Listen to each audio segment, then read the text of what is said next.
1950 के दौरान अमेरिका में एक कमाल की घटना हुई। तू कौन था वो? कौन आदमी था तेरे को बुलाया? तो ये और उत्सुक हो गए कि 20 साल पहले एक ही दिन आए थे काम कर। जिंदगी में सिर्फ वही लोग कमाल का बिजनेस खड़ा करेंगे, जिंदगी में वही लोग सिर्फ सफलता से ऊपर और महानता तक पहुंचेंगे जिन लोगों के पास। देखिएगा जब आपके पास बिल्कुल फ्री टाइम हो। अब आइए सीधे वीडियो पे आपको लेके 1950 के दौरान अमेरिका में एक कमाल की घटना हुई। आप जो ये चित्र देख रहे हैं, आपको दिख रहा होगा कि अमेरिका के अंदर रेलवे ट्रैक बन रहा था। तो जब रेलवे ट्रैक बन रहा होता है तो आपने देखा लकड़ियां जोड़ती थी, पहले वो ट्रैक को लकड़ियां जोड़ती थी। तो कुछ मजदूर वहां पे काम कर रहे थे, क्योंकि ऐसा ही होता था। और ये 1950 की तरफ की घटना है, टेक्नोलॉजी उतनी विकसित भी नहीं थी। मजदूर काम कर रहे थे और काम करने के दौरान ही अचानक कुछ देर के बाद एक दूसरे ट्रैक पे एक ट्रेन कार आई, एयर कंडीशनड ट्रेन कार, जिसमें एक ही बोगी होती है, एयर कंडीशनड होती है। Next slide. या ऐसे करके एक ट्रेन कार आई, एयर कंडीशन ट्रेन कार, इसमें एक ही बोगी, एयर कंडीशन, और वो आगे बढ़ रही थी तेजी में, लेकिन अचानक से रुक गई। और जैसे ही रुकी, उसकी बोगी के बाहर से एक इंसान निकला और उसने चिल्लाया, हेलो डेव, डेव एंडरसन। और उसने डेव डेव करके चिल्लाया, डेव, डेव एंडरसन। तो उधर से एक जो मजदूर था उसने देखा, वो देखते ही पहचान गया कि कोई बुला रहा है। कहा कि डेव, कहा कि यस जिम। और वो जिम था। वो भागता दौड़ता गया।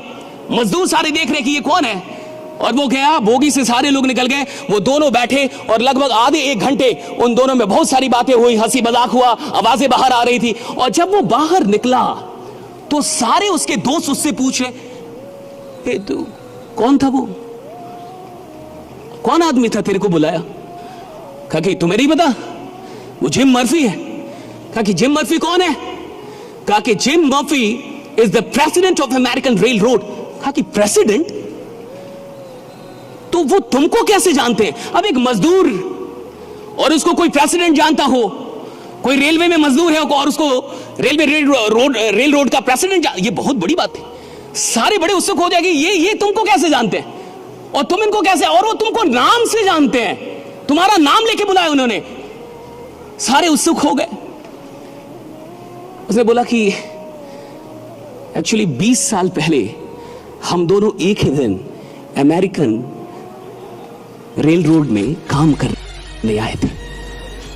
अब तो ये और उत्सुक हो गए कि 20 साल पहले एक ही दिन आए थे काम कर। कहा कि हाँ, मैं भी जहां काम कर रहा हूं वही वो भी काम करता था।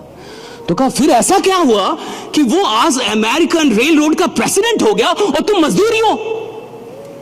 तो उसने एक बहुत बड़ी बात की, डेव एंडरसन, अगर आपको यह बात समझ में आ जाए तो शायद जिंदगी में आज आप जहां भी हैं, परमात्मा के आशीर्वाद से शायद आने वाले 5-10 वर्षों में आप कहीं और होंगे, आप बहुत बड़ी ऊंचाई पे होंगे। एक बात समझ में आई, उसने कहा कि आज से 20 साल पहले जब मैं आया और वो भी आया, तो मैं आया था 1 घंटे का $1.75 के काम करने के लिए, यानी 1 घंटे का $1.75 के लिए मैं काम करने आया था। लेकिन जिम मर्फी आया था तो वो $1 के लिए काम करने नहीं आया था, वो $2 के लिए काम, वो आया था अमेरिकन रेलवेज के लिए काम करने। Right, that is the difference, that made all the difference.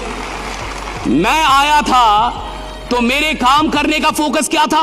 मेरे काम करने का फोकस था $1.75। तो मैं काम किसके लिए कर रहा था? $1.75, और बाई प्रोडक्ट था American rail road. My purpose, my focus was $1.75, and the byproduct was my working in American Railroad.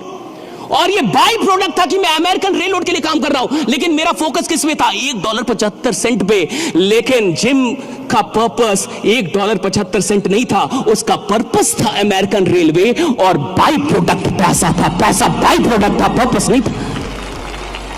जिंदगी में सिर्फ वही लोग कमाल का बिजनेस खड़ा करेंगे, जिंदगी में वही लोग सिर्फ सफलता से ऊपर और महानता तक पहुंचेंगे जिन लोगों के पास पैसा पर्पस नहीं है काम करने का।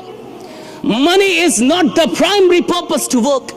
जिनके पास पैसा बाई प्रोडक्ट होना चाहिए कि मैं काम अपनी मोहब्बत के लिए कर रहा हूं, जिससे मेरी मोहब्बत, जिस काम में मेरी दीवानगी है, जिस काम में मेरा दिल लगता है, जिस काम से मुझे मोहब्बत हो चुकी है, जिस काम के बिना मैं जी नहीं सकता, जिस काम में मुझे लगता है कि मैं सिर्फ अपने लिए काम नहीं कर रहा, हजारों लाखों लोगों की जिंदगी बदलने वाला हूं, जिस काम के अंदर मुझे कुछ बड़ा उद्देश्य दिखता है, जो काम मुझे मेरे जीवन से भी बड़ा लगता है, मैं काम तो उस उद्देश्य के लिए कर रहा हूं। पैसा तो स्वतः आता है, मुझे नहीं पता कि पैसा कैसे आता है, पैसा अपने आप आता है भाई।